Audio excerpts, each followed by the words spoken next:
If you want to remove objects from photos fast and make the result look natural, Photoshop Generative Fill is one of the easiest tools you can use. In this video, I'll show you exactly how to use Generative Fill for object removal step by step, even if you're brand new to Photoshop. By the end, you'll know how to select the object, activate Generative Fill, leave the prompt blank the right way, and choose the cleanest result. If this tutorial helps, make sure to hit like and subscribe for more Photoshop tips and editing tutorials. Let's jump in. First, open your image in Photoshop. You can use any photo where you want to remove an unwanted object, whether that's a person, a sign, a trash can, a cable, or anything that distracts from the image. Once your photo is open, go to the left toolbar and choose either the Lasso tool, which you can find with the L shortcut, or the Object Selection tool, which you can access with W. Both tools work well, but the Lasso tool gives you a little more control if the object has an unusual shape.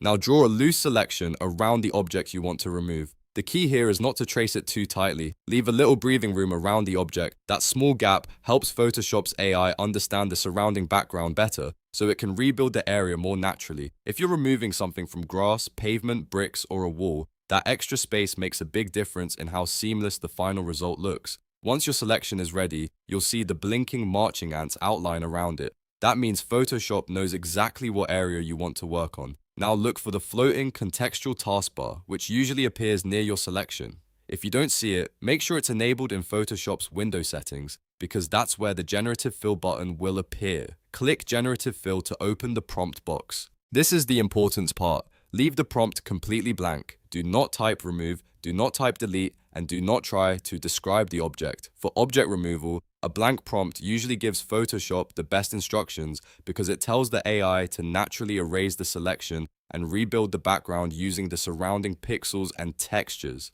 After leaving the box blank, click Generate. Photoshop will now create a non-destructive generative layer, which means your original image stays safe underneath. That's one of the biggest advantages of using this method, because if you don't like the result, you can always try again without ruining your photo.